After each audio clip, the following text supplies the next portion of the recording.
하나님께서 우리에게 주시는 말씀은 요한일서 3장 11절에서 19절까지 말씀입니다. 거듭나지 않은 사람에게는 하나님으로부터 명령된 것이 없습니다. 당연히 그럴 수밖에 없는데 구약에서 이방인들에게 명령하신 게 없죠. 이것과 동일하게 새 언약에서는 거듭나지 않은 사람을 위한 말씀이라는 건 없습니다. 회개하라라는 것, 그 명령조차도 하나님께서 택해서 그 마음을 무너뜨린 사람이 아니라면 자기가 생각하는 불편함만을 회개할 뿐 본질적인 회개를 할 수가 없습니다. 이 택하심에 대해서 성도는 분명히 해야 될 필요가 있는데, 구원에 대한 예정, 그것을 은혜로 받아들일 것인가 아니면 불공평으로 받아들일 것인가. 택하심은 창세 이전에 있었던 하나님의 구원에 대한 계획이고, 택하심을 입은 사람에게 그것은 말할 수 없는 은혜지만, 반대로 택하심의 범주 밖에 있는 사람들에게는 불공평, 택하신 자에 대한 질투이고 자신을 택하지 않은 신에 대한 분노가 됩니다. 택하심을 받은 자가 택하심을 받지 못한 자에게 하나님의 택하심을 사랑으로 받아들이도록 설득하는 것은 불가능합니다. 이것은 그 은혜를 체험적으로 누린 사람들만이 가질 수 있는, 공유할 수 있는 가치이기 때문입니다. 왜 자꾸 이 택하심과 거듭남에 대한 부분을 분명히 하고 형제사랑에 대하여 들어가야 하는가? 건물의 교회에서는 이것을 이해할 수 없는 사람들에게 자꾸 적용을 시키려고 하고, 이 택하심, 하나님의 주권에 대한 부분을 무너뜨렸기 때문이에요. 서로 사랑하라라는 서로의 개념은 거듭남의 범주 안에 있는 사람들에게 하는 얘기입니다. 건물의 교회는 건물에 들어와서 내가 하나님을 믿겠다, 또는 내가 하나님의 자녀다 라고 생각하는 모든 사람으로 그 범위를 확대합니다. 그들에게 말씀에서 나오는 믿음의 검증 또는 성도의 검증을 적용하려고 하면 상처를 받아요. 또 자기가 거듭나지 못했음을 깨닫게 되고 하나님의 자녀가 아니라는 사실을 발견하게 됩니다. 누군가를 기분 나쁘게 할 필요가 있겠습니까? 그냥 머릿수 채워주고 자녀라는 확신을 가질 수 있게끔 그들이 할 만한 종교적인 행위를 제공해주고 그럼 되는 거죠. 다 우리는 하나님의 자녀라고 즐거워합니다. 저는 성경 공부를 하면서 한 분의 질문을 받은 적이 있어요. 구역장 공부였는데 성경 공부를 하다 보면 구역장들의 표정이 다 어두워져요. 한 분이 손을 들고 질문을 했습니다. 목사님의 말씀을 들으면 자꾸 내가 거듭나지 못한 사람처럼 느껴지고 구원에 대하여 내가 포함되지 않은 것처럼 되게 두려워진다.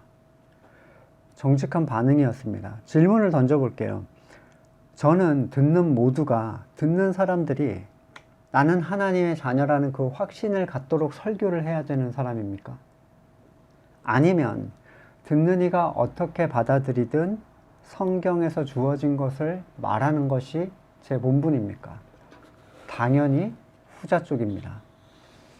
누가복음 3장 8절에 회개에 합당한 열매를 맺어라. 속으로 아브라함의 자녀라고 생각하지 말아라.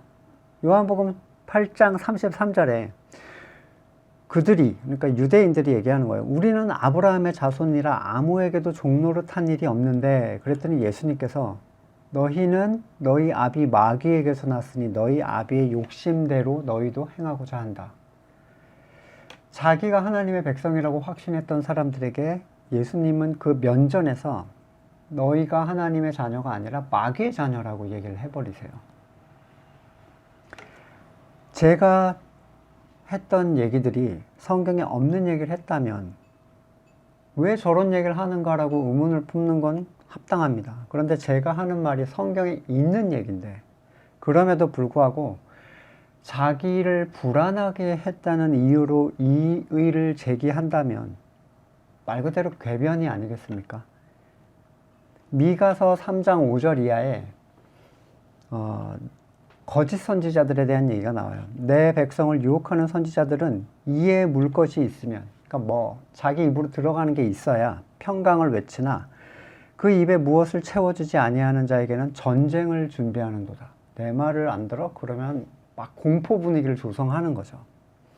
그러므로 너희가 밤을 만나리니 이상을 보지 못할 것이며 어둠을 만나리니 점치지 못하리라 하셨나니 선지자 위에는 해가 져서 낮이 캄캄할 것이라. 그러니까 이후로 성경의 본질에 대한 말씀을 할 수 있는 입술을 그들에게 걷어가시는 거죠. 그러니까 성경의 복음을 얘기하지 못하는 목사들이 정말 많습니다. 그러나 3장 8절에 미가는 이렇게 얘기합니다. 오직 나는 여호와의 영으로 말미암아 능력과 정의와 용기로 충만해져서 야곱의 허물과 이스라엘의 죄를 그들에게 보이리라. 정말 필요한 건 무엇이 죄인지를 드러내고 불편한 거를 피하려고 하면은 여러분 절대로 사역자의 길을 갈 수 없죠. 그들이 절망을 알고 회개해서 그리스도께 향하게 하는 게 목적 아닙니까? 한 번도 진실하게 본질적인 죄를 고백해보지 않은 사람들이 또 복음도 모른 채 누군가가 만들어 놓은 어떤 행위로 자기 의를 채우고 있는 자들을 어떻게 거듭난 자라고 할 수가 있겠습니까? 그들이 직분을 달고 무엇을 하고 있다는 것이 중요한가요? 이것을 드러내고 깨닫게 하는 게 하나님의 사역자들의 일 아닙니까? 교회 일이나 주고 인간적 친교와 프로그램을 진행하는 것이 사역자가 해야 하는 일입니까? 너는 하나님의 자녀다. 그 사람을 안심시키는 게 사역자가 해야 될 일입니까? 결국 그 교회 담임 목사님은 저를 앞에다 두고 이제 공예배 시간이죠. 저를 앞에 두고 설교 시간에 성도의 믿음을 흔드는 자가 있다. 이런 식으로 설교를 하셨어요. 근데 그 믿음을 흔드는 포인트가 뭐였냐면 11조를 하지 않아도 된다. 이런 얘기로 성도의 믿음을 흔들었대요. 네, 더 이상 얘기할 수 있는, 소통할 수 있는 분이 아니었죠. 자, 성도가 아닌 자는 성도가 누구인지를 알 수 없어서 사랑할 수가 없습니다.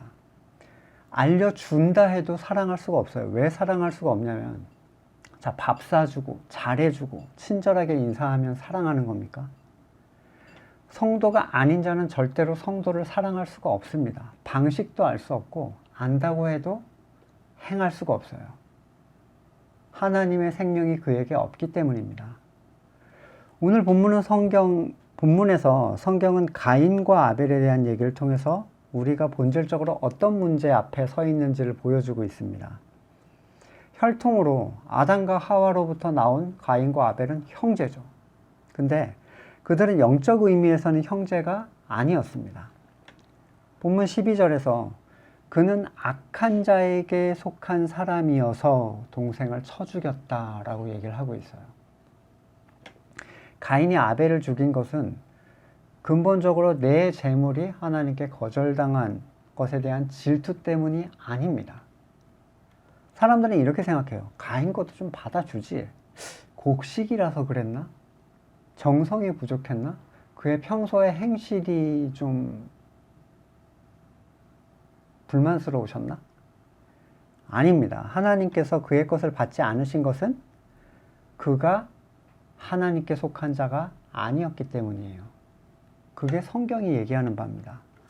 그는 하나님의 백성, 성도가 아니었어요. 이것이 근본적인 이유인데 성도가 아닌 자들이 드리는 만들어진 예배는 결코 하늘로 올라가는 향기로운 제물이 될 수 없습니다. 성도가 아닌 자들이 드리는 만들어진 찬양, 기도, 봉사, 헌물, 아무런 가치가 없습니다. 누군가 노력으로 성도가 될 수 있겠습니까? 내 노력으로 성도가 될 수 있다면 그것은 내 공이지 은혜가 아닙니다. 로마서 11장 6절 만일 은혜로 된 것이면 행위로 말미암지 않음이니 그렇지 않으면 은혜가 은혜되지 못하느니라. 히브리서 11장 4절에 믿음으로 아벨은 이렇게 얘기를 해서 가인보다 더 나은 제사를 하나님께 드림으로 의로운 자라 하는 증거를 얻었다. 그 예물에 대하여 하나님이 증언하셨다. 자, 더 나은 제사를 드릴 수 있는 믿음이 있었는데, 그래서 의로운 자라는 증거를 얻었는데, 그러니까 어떤 의미에서는 첫 번째 성도죠. 그렇죠? 에덴 이후에 첫 번째 성도인 거예요. 하나님의 백성. 이것은 이렇게 이제 더 나은 제사를 드려서 하나님의 백성이 되었다라고 이렇게 써져 있으니까 사람들이 어떻게 하냐면 만들어 놓은 예배 형식을 진지하게 드리려고 하는 사람들이 있습니다. 하지만 그것은 이 하나님이 받으시는 예배는 정성의 문제가 아니라 믿음의 문제예요. 믿음은 어디로부터 옵니까? 사람이 자기 안에 있는 것으로 믿는 것이라면 거기에서는 선한 게 나올 수 없죠. 사람 안에는 선한 게 전무하기 때문입니다. 거듭나지 않은 사람들은 이것을 사람에 달린 것으로 이해를 해요. 그래서 율법적 제사를 형식적 예배로 바꾸고 어떻게 하면 더 많은 예배, 더 진지하게, 더 정성스럽게 드릴까를 고민을 하죠. 하늘로부터 주어진 믿음이 없는 자들이 그런 고민을 하는 게 무슨 의미가 있겠어요? 하지만 사꾼 목자는 이것을 권장합니다. 더 많은 예배의 자리에 참석하십시오. 더 진지하게 예배를 드리려고 노력하십시오. 강조하고 그것을 칭찬해요. 그렇게 하는 사람들을. 산 제물로 자신을 드린다는 것에 대해서, 영과 진리로 드리는 예배의 의미에 대해서, 또는 하나님께서 드리게 하시는 예배와 하늘로부터 온 믿음에 대해서는 전혀 얘기하지 않습니다. 그러니까 누군가 많은 예배의 자리에 진지하게 참석하면 좋은 성도, 이런 식으로 그냥 표현해버리죠. 아니, 그들은 알면서도 알려주지 않는 게 아니라 모르기 때문에 말하지를 못합니다. 그들에게는 그저 건물의 교회에 사람이 가득 차 있는 게 중요해요. 진지한 표정으로. 누구도 상처받지 않고 다 같이 즐거워하면 그만인 겁니다.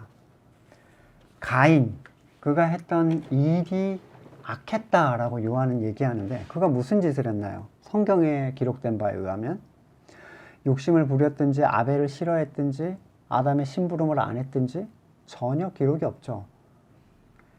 악한 자에게 속한 자가 행하는 모든 것은 악할 뿐입니다. 이 말을 받아들이실 수 있겠어요? 효도도 악하고 자선도 악하고 이타적인 희생도 악하다는 말입니까? 성경은 그렇다고 얘기해요. 지난 시간에 죄는 뭐라고 했죠? 하나님 앞에서의 죄는 불법이다. 하나님의 율법을 받아들이지 않는 것. 성경에서 의롭다라고 말하는 것은 오직 그리스도의 의를 입은 사람들이 하나님을 통하여 하는 일들일 뿐입니다. 가인이 동생을 죽인 이유는 자신의 행위는 악한데 동생이 한 일은 의로웠다는 분명한 사실 때문인데 동생은 뭘 했나요? 효도하거나 피해 제사를 드려서 아벨이 옳은 것을 알고 있었다면 왜 형한테 알려주지 않았나요? 알려줘서 바꿀 수 있는 게 아니거든요. 이렇게 해, 형도 양을 잡아서 좀 드려봐. 좀 더 정성스럽게 해봐. 이렇게 해서 바뀔 수 있는 게 아니에요. 은혜로 누리는 것일 뿐입니다. 올바른 행위라는 것은. 믿음의 사람, 그의 제사가 향기롭게 하나님께 받은 바 된 사람. 그의 삶은 어땠습니까? 세상적인 삶이요. 아벨을 말씀드리는 건데 부자가 되고 가정이 잘 돼서 막 번성하고 승승장구해서 택함을 받지 못한 사람들을 위해서 이렇게 내려다보는 전혀 아니죠. 하나님의 택하심이 세상에서 아벨에게 준 것은 무엇이었나요? 택함을 받지 못한 형에게 맞아 죽는 거였어요. 믿음을 가진 사람들조차도 이 믿음을 세상적 누림으로 연결시키는 경우가 굉장히 많은데 가인과 아벨 사건 속에서 요한은 무엇을 보고 있습니까? 하나님의 것에 대한 세상의 미움입니다. 세상이 여러분을 미워해도 이상히 여기지 마십시오. 왜냐하면 에덴 밖에서 처음으로 나타난 사건이 바로 하나님의 백성이 세상의 백성에게 맞아 죽은 사건이었기 때문이에요. 내가 하나님의 백성이고 거듭난 자인데 왜 이렇게 나를 미워하고 나를 인정해주지 않고 나를 불편하게 하는 사람이 많은 건가? 라는 것은 의문이 아니라 당연히 그렇게 될 것이다 라는 것을 인식하고 계셔야 됩니다. 처음부터 그랬다는 것을 성경이 보여주고 있어요. 이 미움은 몇 번 말씀드렸듯이 이성의 판단에 의한 또는 감정적 미움이 아닙니다. 너는 하나님의 백성이니까 널 미워해야지. 괴롭히겠다. 이런 식이 아니라는 거예요. 그것은 차원이 다른 의를 가진 자에 대한 분노예요. 어떤 의미에선 질투죠. 자기를 위해서 세상의 의를 쌓는 사람들, 행위로 그걸 추구하는 사람들은 그리스도를 믿는 믿음으로 의를 누리는 사람들을 미워해요. 그들도 압니다. 자신들의 행위가 하나님께 온전히 드려지지 못한다는 사실을 알고 있어요. 이 미움은 소속이 다른 것에 대한 미움이며 나와 다른 존재에 대한 미움입니다. 도대체 저 인간의 재산은 왜 하늘로 올라가는가? 저 인간이 드리는 재물은 어디로부터 나왔으며 어디에서 저런 방식을 배웠는가? 하지만 가인에 속한 자는 이런 제사를 절대로 따라할 수가 없습니다. 따라해봤자 어떤 거죠? 받아들여지지 않아요. 그저 하나님의 방식대로 제사를 드리는 그가 미울 뿐입니다. 가인은 자기의 방식대로 자기의 지혜와 열정으로 제사를 드렸던 사람이에요. 대충 해지 뭐 이런 사람이 아니라는 거예요. 하지만 그가 했던 모든 것에는 하늘로부터 온 게 하나도 없었습니다. 그도 열정적이었고 정성을 들였고 계획하고 준비했고 하나님에 대한 마음이 있었어요. 하지만 하나님께는 그게 전혀 중요하지 않았습니다. 사람의 노력을 정성스럽게 보는 것은 사람이죠. 예배 1시간 전에 와서 기도로 준비하고 헌금은 은행에 가서 신권으로 뽑아오고 좋은 옷은 주일에 갈 때는 좋은 옷을 세탁소에 맡겨서 깨끗하게 입고 딱 갑니다. 이건 사람의 정성이죠. 사람은 사람의 정성과 열정에 가치를 부여합니다. 그래서 굉장히 그걸 좋게 봐요. 사람은. 이러한 정성과 소망을 왜 무시하는가? 이 분노는 근본적으로 사람의 의를 의롭다라고 하지 않으신 하나님에 대한 분노가 됩니다. 내가 이렇게까지 했는데, 여러분 이런 사람들 많아요. 열심히 신앙생활 했던 사람 중에 내가 이렇게까지 했는데, 그 얘기 자체에서 이미 자기가 뽑아냈다는 얘기를 하고 있는 거죠. 그는 그 방식이 자신으로부터 나왔다는 것 자체가 문제라는 것을 받아들이지 않습니다. 세상에 속한 사람은 하나님께 인정받을 수 있는 어떤 것을 자기가 기획하고 추진해서 이룰 수 있다고 생각해요. 그래서 연말만 되면 당회에서 뭔가 계속 뽑아냅니다. 거듭난 사람은 그 방식을 도저히 찾지 못합니다. 아무리 노력해도 어떠한 의도 하나님께 인정받지 못해요. 하나님의 방식이 그래서 그 사람들에게는 하나님의 방식인 그리스도만이 답이 되는 사람들이죠. 세상은 자신의 선이 하나님께 거절당했다는 사실에 굉장히 분노합니다. 따라서 세상에 있는 사람은 두 종류로 나눌 수가 있어요. 자기가 만들어내는 선을 의롭다고 주장하는 자들과 하나님께서 행하게 하신 선을 따르는, 인정하는 사람들 둘로 나뉩니다. 쉽게 말하면 거듭난 사람과 거듭나지 않은 사람. 거듭난 사람에게는 거듭난 사람끼리만 공유할 수 있는 특별한 것이 있습니다. 먼저는 머리 대신 그리스도. 이 그리스도는 거듭나지 않은 사람들이 대하는 그리스도와는 전혀 달라요. 세상을 얻기 위해서 또는 자기 선을 이루기 위해 또 내가 원하는 것을 내가 원하는 방식의 구원을 취하기 위해서 그리스도를 갖다가 붙이지만 거듭난 사람에게는 그리스도는 그가 추구하는 의 그 자체가 됩니다. 자신으로는 도저히 채울 수 없는 피의 제사. 아벨이 올렸던 향기로운 제사는 하나님으로부터 주어진 것이었어요. 그 머리는 모든 것이 지체에 채워지도록 공급합니다. 또한 거듭난 사람은 소망을 공유하죠. 거듭난 사람은 하나님의 나라를 소망하고 이 땅에 택하신 자들을 건져내시는 일에 자신이 사용되기를 원해요. 하나님의 일하심이 자기를 통해서 드러나는 것을 보고 경탄합니다. 거듭난 사람들은 또한 기쁨을 공유합니다. 세상이 알지 못하는 가치로 함께 즐거워하고 그들의 기쁨은 개인에게 일어나는 특별한 사건을 넘어서 머리 대신 그리스도를 통하여 일어나는 공통적인 즐거움이에요. 이 부분은 다음에 한번 설명을 한번 드릴게요. 우리는 나한테 일어난 어떤 사건, 나만 누릴 수 있는 어떠한 사건으로 기뻐하고 감사하는데 다른 사람들은 보면 되게 좋겠다 이러고 말잖아요.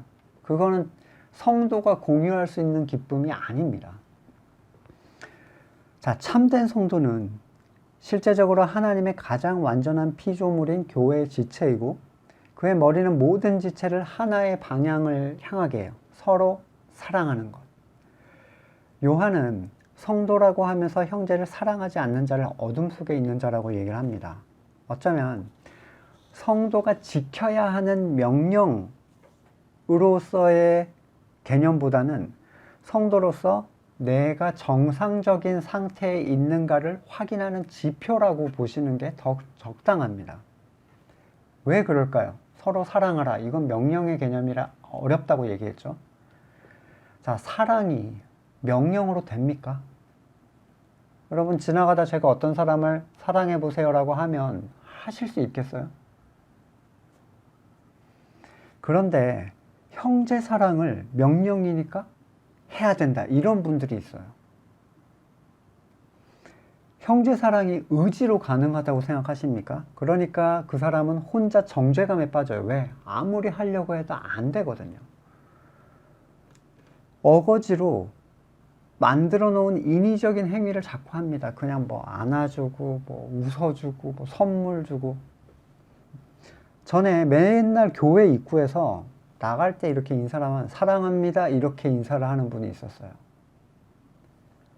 전혀 그분이 사랑하지 않고 있다는 걸 온 교인이 다 아는데 자기만 모르는 건지 아니면 뻔뻔한 건지 모르겠어요.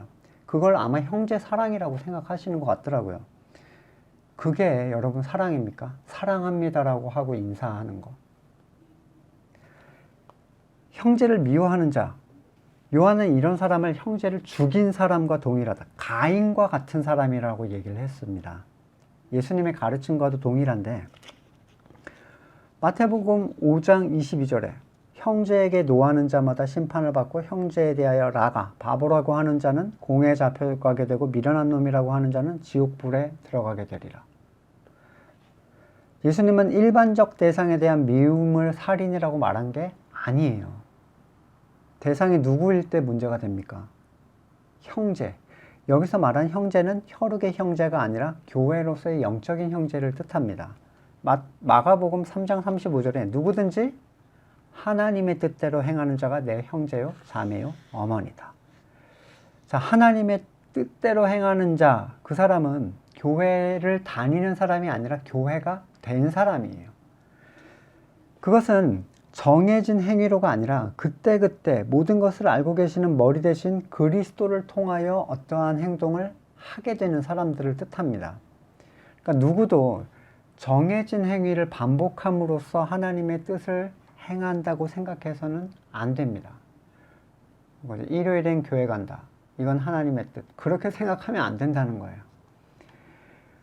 자, 미움까지는 아니더라도 내가 형제를 미워하는 것까지는 아니더라도 그렇게 사랑하지는 않는 정도는 어떻습니까? 사람들은 미움의 감정이 없다는 이유로 사랑하고 있지 않다는 것에 대해서 안심하는 경우가 있어요. 내가 그래도 뭐 누구 미워하는 사람은 없잖아. 네. 하지만 그것도 동일하게 보고 있죠, 요한은. 요한일서 앞에 3장 10절에 그러므로 하나님의 자녀들과 마귀의 자녀들이 드러나나니 무릇 의를 행하지 아니하는 자나 또 그 형제를 사랑하지 않는 자, 미워하는 자가 아니라 사랑하지 않는 자, 그는 하나님께 속하지 아니하였다. 가인과 똑같다는 거예요. 악마에게 속한 자라는 거죠. 베드로전서 1장 22절 너희가 진리를 순종함으로써 너희 영혼을 깨끗하게 하여 거짓이 없이 형제를 사랑하기에 이르렀나니 라고 얘기를 하고 있습니다. 형제 사랑은 성도의 삶이 하나님 앞에서 성숙하여 자랄 때 나타나는 결과예요. 결과물. 그러니까 성도는 그곳까지 이르러야 합니다. 누군가 하나님의 백성을 거짓 없이 사랑하고 있다면 이미 율법의 완성이 이루어진 거예요. 요한은 구원의 확신에 대해서 또 하나의 증거를 보여주는데 요한은 구원 확신을 이렇게 안 물어보죠. 천국 갈 수 있어 없어? 저 갈 수 있는데요. 오, 구원의 확신이 있구나. 전 잘 모르겠어요. 믿음이 약해. 이렇게 하지 않아요. 14절 우리가 이미 죽음에서 생명으로 옮겨졌다는 사실, 이 확신을 어떻게 한다고요? 형제자매 곧 성도를 사랑함으로써 확증한다 라고 얘기를 합니다. 자, 성도가 누구인지 모르는 사람이 어떻게 이걸 확증할 수 있겠어요? 성도가 누구인지 알 수 없어서 건물에 들어온 또는 등록한 세례교인을 자기가 교인이라고 말하는 사람을 보면 호의를 베풀고 이러는 걸로 이 사람의 마음에 확증을 줄 수가 있겠습니까? 그들은 사랑할 수가 없습니다. 그래서 사랑합니다라는 인사나 인간적인 호의를 어거지로 끌어내는데 도저히 적용이 되지 않아서 괴로워요. 또 한 가지를 볼 수 있는데 형제 공동체 안에서 특정 형제를 누가 미워한다 라는 것은 미워하고 있는 그 사람 자체가 성도가 아님을 우리는 확인할 수가 있습니다. 그러니까 물론 나를 확인하는 도구도 되지만 누가 성도가 아닌지가 굉장히 빠르게 드러나는 거죠. 교회 공동체 안에 가라지가 뿌려진다라고 성경이 얘기하고 있죠. 가라지는 알곡을 사랑할 수가 없습니다. 처음에는 사랑하는 흉내를 내보지만 지속할 수가 없어요. 사랑은 의지로 이어질 수 있는 게 아니기 때문이에요. 사랑하는 척은 잠깐 할 수 있죠. 하지만 하다 보면 지치고 열받는 걸 조절하지 못해요. 내 지체를 의지적으로 돌봐야지라고 하지 않죠. 굉장히 자연스러운 거죠. 생명의 현상일 뿐입니다. 모든 지체가 일사불란하게 하나의 목적을 위해서 움직이는 것은 머리의 통제를 받지 않으면 불가능한 일입니다. 따라서 우리는 이 형제 사랑에 대한 부분에서 자기의 구원의 확증을 할 수 있을 뿐만 아니라 형제가 아닌 자들도 걸러낼 수 있습니다. 요한은 여러분이 이걸 이미 알고 있다라고 얘기하고 있습니다. 자, 사랑하지 않는 자는 생명에 옮긴 자가 아니다. 그는 어둠에 머물러 있는 자고 죽음에 머물러 있는 자고 그 안에 영원한 생명이 없는 자이며 살인하는 가인과 같은 자이다. 자, 아까 말씀드렸듯이 가인이 아벨을 죽인 것은 그가 악한 사람에게 속해 있었기 때문입니다. 성도라는 자가 성도를 미워하는 것은 그가 성도가 아니라 악마에게 속한 자라는 것을 자신이 증거하는 거예요. 예수님께서 우리를 위해 보여주신 사랑은 자기 목숨을 버리는 사랑이었죠. 그래서 우리에게 다 순교해라 너네는 이렇게 명령을 하셨나요? 우리는 성도, 참된 성도를 위해서 목숨을 버려야 됩니까? 목숨을 버리는 것은 예수님께서 우리에게 명령하신 방식이 있어요. 마가복음 8장 35절 누구든지 자기 목숨을 구원하고자 하면 잃을 것이요 나와 복음을 위하여 자기 목숨을 잃으면 구원할 것이다. 누가복음 14장 26절에도 내게 오는 자가 자기 부모와 처자와 형제 자매와 더욱이 자기 목숨까지 미워하지 아니하면 내 제자가 되지 못할 것이다. 자, 자기 목숨을 미워하는 것, 그건 자기를 부인하는 거죠. 더 쉽게 표현하자면 자기 선을 하나님 앞에서 거절하는 겁니다. 내 선은 거부하고 하나님의 것을 받아들이겠다는 것.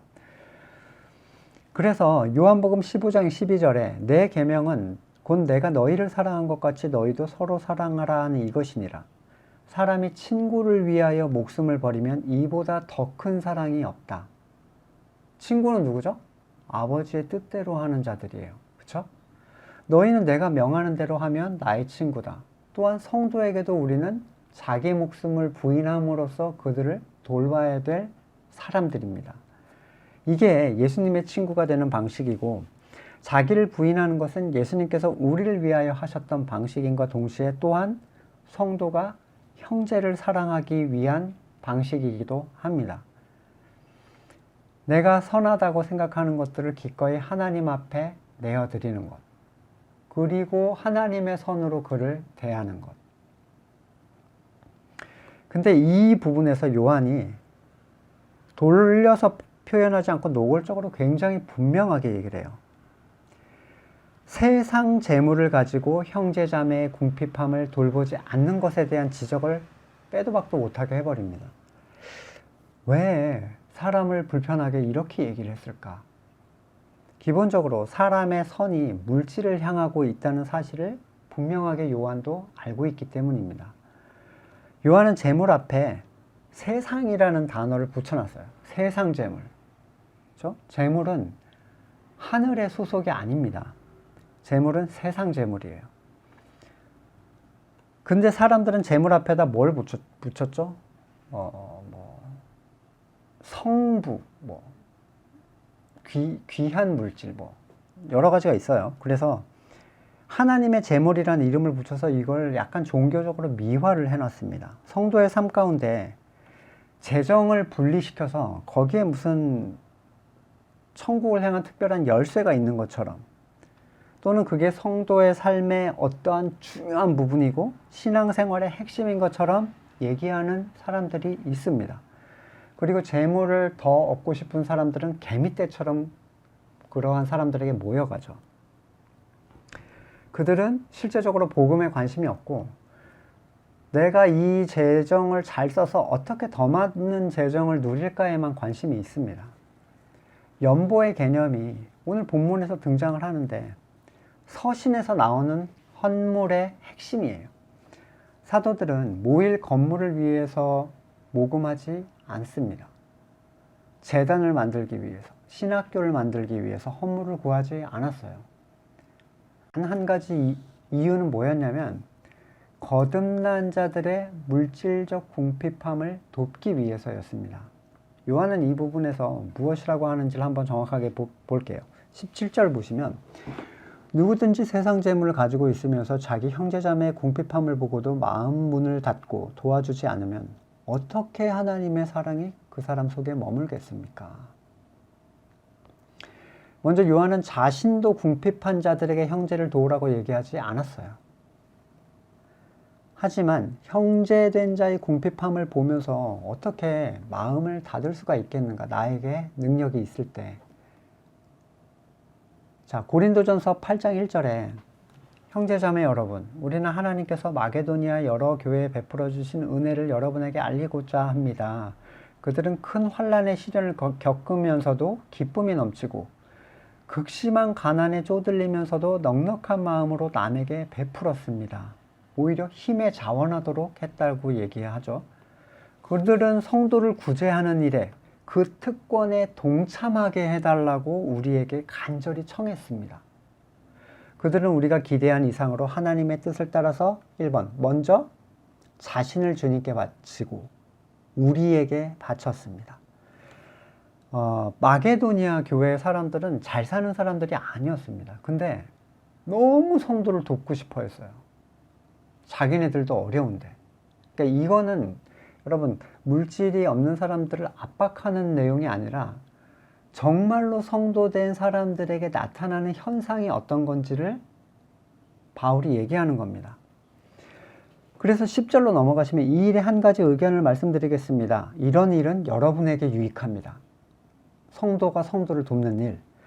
여러분은 지난 해부터 이 일을 이미 시작했을 뿐 아니라 그렇게 하기를 원했습니다. 이제 그 일을 완성하십시오. 그리고 12절. 기쁜 마음으로 각자의 형편에 맞게 바치면 하나님께서는 그걸 기쁘게 받으실 것입니다. 하나님께서는 없는 것을 바라지 않으십니다. 다른 사람을 편안하게 하고 대신 여러분을 괴롭게 하려는 게 아니라 평형을 이루고자 하는 것입니다. 그래서 성도의 부의 차이가 있겠죠. 어떤 사람은 많이 갖고 있고 어떤 사람은 많이 가지고 있지 않아요. 근데 이걸 떼어서 이쪽으로 넣어주고 떼어서 넣어주고 떼어서 넣어주고, 그래서 균등하게 맞추려는 게 하나님께서 하시고자 하는 목표라는 거예요. 지금 여러분의 넉넉한 살림이 그들의 궁핍을 채워주면 그들의 살림이 넉넉해질 때 여러분의 궁핍을 채워줄 수도 있을 것입니다. 성경에 기록하기를 많이 거둔 사람도 남지 않고 적게 거둔 사람도 모자라지 아니하였다. 자, 연보를 하는데 성경적 조건이 있죠. 첫 번째로 자원하는 마음이어야 됩니다. 이 자원은 의무감의 자원도 아니고 뒤에 그러면 내가 더 돌려받겠지라는 생각의 자원도 아니에요. 기쁜 마음, 내가 내 지체를 돌본다는 기쁜 마음으로부터 오는 자원이죠. 두 번째, 없는 것을 내려고 할 필요가 없습니다. 빚을 지고 과중하게 짊어질 이유가 없어요. 성경적 연보에 대한 준비는 항상 미리 조금씩 모아뒀던 거를 전달해달라, 이런 거였죠. 미리예요, 미리. 얼마 낼지 작정해라, 여기다 적어, 사인해, 막 이렇게 하는 게 아니라는 거예요. 마음에 원하는 대로 그 도움이 자신에게 기쁨이 될 때 그 믿음의 선까지만 하시면 됩니다. 때로는 능력이 안 되면 못하는 사람이 있죠. 없는데 어떻게 하겠어요? 없는데. 내게 맡겨진 가족을 굶겨가면서 어떻게 헌물을 합니까? 있는 자가 없는 자를 채워주는 방식이 성경적 헌금이에요. 헌금은 건물에다 돈을 내는 것, 이런 사전적 표현이 있는데 연보입니다. 성경적 헌물은 연보를 얘기해요. 그리고 그 상황은 어떤 방식으로 그의 삶을 누가 다시 채울지 전혀 예측할 수가 없어요. 알량하게 내가 지난번에 100만 원 냈으니까 하나님이 한 300으로 갚아주시겠지, 이런 방식으로 이해할 수 있는 방식이 아니에요. 하나님의 채움이 형제를 위하여 물질을 내어놓은 자에게 어떻게 돌아갈지 예측을 어떻게 하겠습니까? 하나님께서는 성도 사이에서 필요를 채우시는 분입니다. 그것은 물질이 없어서가 아니라 하나님의 일하심을 성도들이 깨닫게 하고 하나됨을 누리게 하기 위한 하나님의 방식이죠. 세상에 속한 자들에게 손을 벌리지 않아도 얼마든지 하나님의 일은 힘있게 진행이 될 수 있습니다. 그래서 고린도전서 9장 5절에는 그러므로 내가 이 형제들로 너희에게 가서 너희가 전에 약속한 연보를 미리 준비하도록 권면하는 것이 필요할 줄 생각했으니, 그러니까 누군가에게 도움을 주고 싶은데 나도 쓸 게 있어야 되잖아요. 그러니까 언젠가 누군가를 도울 준비를 미리 하고 있는 게 사실 그 마음을 준비하는 사람들의 태도라는 거예요. 이렇게 준비해야 참 연보답고 억지가 아니니라. 이것이 적게 심는 자는 적게 거두고 많이 심는 자는 많이 거둔다 하는 말이로다. 각각 그 마음에 정한 대로 할 것이요 인색함이나 억지로 하지 말지니 하나님은 즐겨내는 자를 사랑하신다. 능히 이 모든 은혜를 너희에게 넘치게 하시나니 너희로 모든 일에 항상 모든 것이 넉넉해서 모든 착한 일을 넘치게 하게 하려 하심이라. 자, 이건 이제 어려운 성도를 돕는 내용에 대한 얘기였고, 두 번째 연보는 어떤 의미의 연보가 있냐면 사역을 하는 자들, 그러니까 외지로 나가서 사역을 하는 자들의 사역을 돕는 연보가 있어요. 고린도후서 11장 9절. 또 내가 너희와 함께 있을 때 비용이 부족하였을 때 아무에게도 누를 끼치지 아니하였으면 마게도냐에서 온 형제들이 나의 부족한 것을 보충하였기 때문이라. 네. 마게도냐 사람들이 참 대단하죠. 내가 모든 일에 너희에게 폐를 끼치지 않기 위해 또 스스로 조심하고 조심하리라. 어떤 거냐면 지금 이 간 곳에 믿음이 있는, 그러니까 형제를 돕고 사랑하고 돌봐야 된다라는 믿음이 있는 사람이 없어요. 근데 바울이 사역을 가면 어느 정도의 도움이 필요하잖아요. 그냥 뭐 길거리에서 설교하고 딱 끝나는 게 아니라 지속적인 사역을 하려면 자기의 생계를 잠깐 멈추고 그 일을 해야 되는데, 이 일에 대해서 바울이 그곳에서 그 사람들에게 헌금을 요구하지 않고도 얼마든지 할 수 있도록 외부에서 후원을 해준 거예요. 저도 그렇게 후원을 해주시는 분들이 계세요. 저희 교회에 출석하거나 그러지 않으시지만 외부에서 저한테 후원을 해주심으로써 우리 지체들이 숫자가 많지 않고 또 뭐 능력이 안정적인 상황이 아님에도 불구하고 전혀 부담을 느끼지 않고 함께 모일 수 있게끔 후원을 해주시는 분들이 계세요. 근데 이런 표현, 이 부분에 대해서 바울이 어떤 표현까지 쓰냐면 고린도후서 11장 8절, 내가 너희를 섬기기 위하여, 그러니까 이 사람들, 아가야 교회 사람들한테 내가 너네 섬기려고 다른 교회에서 비용을 받은 것은 탈취한 것이다. 좀 내놔봐. 나 여기 가서 사역 좀 하게. 좀 날 도와줘야 되겠어. 네. 내가 너희와 함께 있을 때 비용이 부족했을 때 아무에게도 누를 끼치지 아니하였으면 마게도냐에서 온 형제들이 나를 도와줬다는 그 이유 때문이라는 거예요. 자, 어떤 의미인지 이해하시겠죠? 이 사역자를 돕는다는 개념은 이런 개념에서 이해를 하셔야 됩니다. 그래서 사역자를 돕는 헌물은요, 정말로 형제를 돕는 마음을 가진 사람들만 하셔야 돼요. 안 그러면 그를 막 주도하려고 하고 이런 일이 일어나게 되는 건 굉장히 비극입니다. 아나니아와 삽비라 같은 사람 있죠. 사랑이 없는데 교회를 주도하려고 다 하는 그런 사람들. 그 사람들은 헌금하고 죽었잖아요. 불순한 의도가 있는 헌금은 거절돼야 돼요. 만약에 연보를 하고 여러분이 알아주길 기대한다면 뭔가 착각을 하고 있는 거죠. 제가 이쪽 팔꿈치를 다친 거를 싸맨 다음에 팔꿈치한테 뭔가를 요구하는 거는 되게 미련한 거죠. 네. 그의 사랑의 행위는 하나님께서 알아주시는 것이 되어야지 사람에게 인정받는 것이 되어서는 안 됩니다. 그래서 연보는 익명성을 갖는 게 자기한테 유익이에요. 내가 도운 걸 몰라야 안 알아준다고 내가 서운할 것도 없고 받은 그 사람이 마음의 짐을 질 필요도 없는 거고. 빌레몬서에서 이와 비슷한 내용이 나옵니다. 바울이 빌레몬에게 오네시모의 자유를 거의 탈취하듯이 뽑아내요. 너 나한테도 받은 거 많잖아. 그러니까 얘 빨리 풀어줘야 돼. 난 당연히 네가 할 거라고 생각해. 이렇게 얘기를 하거든요. 하지만 이건 탈취가 아니라 형제됨에 의한 사랑의 흘러감이죠. 이래서 아깝게 생각하는 사람은 헌금을 하면 안 됩니다. 전혀 하나님의 일에 지장을 받지 않아요. 아깝다고 생각할 때는 멈추셔도 하나님이 너 왜 멈췄어? 라고 안 하세요. 자기를 위해서도 교회를 위해서도 그렇게 하면 안 되죠. 이 본문을 보니까 전에 어떤 교회에서 사역할 때 담임 목사님이 불러가지고 저를 면박을 주신 적이 있어요. 이런 거 설교했다고. 억지로 하면 안 된다. 자원하는 마음이 있을 때 해야 된다. 이 얘기했다고 뭐라고 하더라고요.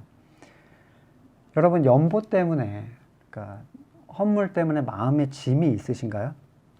너무 먹고 살기 힘든데 막 그럴 필요가 전혀 없습니다. 하나님께서는 구원할 자, 도울 자를 사람이 안 한다고 못 하시는 분이 절대로 아니에요. 여러분이 연보를 하지 않는다고 누군가 그 사람을 채우지 못할 거라고 생각하지 마십시오. 이건 연보에 대한 압박이나 강요를 하는 본문이 절대로 아닙니다. 지금 바울이 마음을 진실함과 마음으로 행동으로 해야지 입으로만 하지 마라, 그러니까 돈 내놔 이런 얘기를 하는 게 아니에요. 오히려 자기 부인과 형제 사랑을 어떻게 할 줄 알지 못하는 뜨거운 마음을 가진 자들에게 바른 지식을 알려주는 겁니다.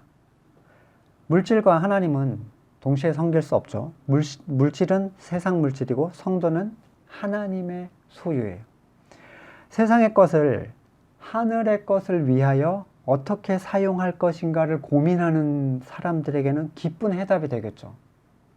이거 어떻게 하나님의 일을 위해서 쓰지? 이런 분들 있잖아요. 그럼 교회에다 헌금을 막 때려박는, 어디다 쓰는지도 모르고 행사로 쓰고 막 무슨 잔치하고 초청잔치하고 행사하는데 돈 다 들어가잖아요. 그런 데 쓰지 마시고 정말로 여러분이 아는 참된 성도들의 어려움들을 살펴서, 또는 어떠한 사역자의 어려움을 살펴서 그분들을 지원하는 게 실질적으로 물질을 올바르게 사용하는 방식입니다.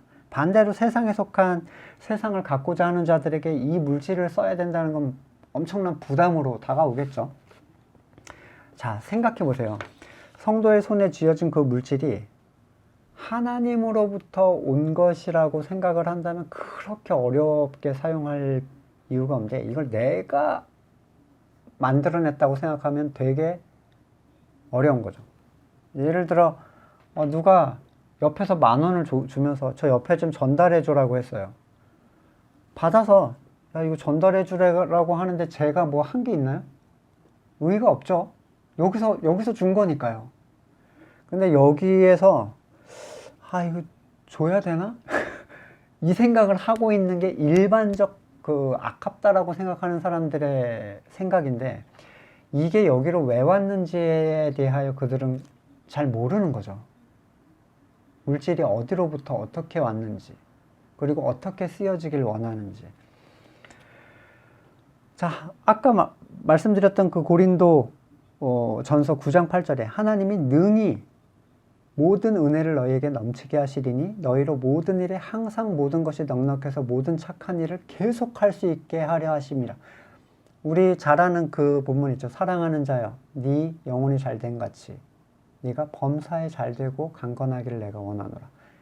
이 가이오 장로에게 한 요한이 거의 성경에서 유일무이해요. 세상에서도 되게 잘 됐으면 좋겠다라고 한 본문인데, 그 앞에 뭐가 있습니까? 영혼이 잘 되고 있었어요. 근데 그 요한 3서를 보시면 이 가이오가 어떤 사람이냐면 성도를 계속 돕는 사람이에요. 가난한 성도들과 이 말씀 사역자들, 나그네 사역자들을 계속 초청해서 자기 집에서 재우고 먹이고 돌보고 다시 내보내고, 이걸 너무 잘하고 있는 거예요. 그러니까 영혼이 잘 되고 있는 게 너무 분명한 거죠. 형제를 사랑하고 있는 게. 그에게 주는 축복의 말씀이 바로 네 영혼이 잘된 같이 범사에 잘되고 강건하길 원한다. 근데 앞에 전제가 하나도 안 되는 사람들이 여러분 무슨 세상 축복을 그에게 강구를 해주겠습니까? 하나님의 채우심이 하나님의 채우심이 내 손을 떠나서 백성에게 흘러갈 때 하나님께서 채우시는 놀라운 방식과 그 계획을 여러분 신뢰하실 수 있겠어요? 이건 나한테 안 남았으니까 나는 남는 게 없는 거야, 이렇게 생각하시겠습니까? 그렇다면 쥐고 계셔야죠. 네. 전도서 11장 1절에 너는 네 떡을 물 위에 던져라. 여러 날 후에 도로 찾으리라. 물 위에 던진다는 건 어떤 겁니까? 되게 기약 없이 어떠한 가치도 없이 흘려보내는 것 같은 거예요. 근데 거기 뭐라고 돼 있냐면 7에게 8에게 나눠 줄지라 무슨 재앙이 땅에 임할는지 네가 알지 못한다. 아까 했던 그들이 너희를 도울 수 있을지 어떻게 알겠는가, 이 얘기와 동일한 얘기입니다. 하나님께서 돕게 하시는 그 사람을 통해서만 받아낼 일이 아니라는 거죠. 마게도냐 성도들이 아가야 성도들한테 야, 지난번에 우리 줬던 거 그거 이자는 떼고 그냥 원금만 돌려줘, 이런 걸 기대할 필요가 없겠죠. 하나님의 채용의 방식은 사람이 예측할 수가 없습니다. 내가 도운 사람이 아닌 전혀 다른 도움을 하나님은 주시는 분이에요. 거듭나서 하나님의 나라와 의를 구하는 사람이라면, 그리고 형제를 사랑하는 사람이라면 이런 믿음은 필히 가지고 있어야 하겠습니다. 말씀을 놓고 같이 기도하겠습니다.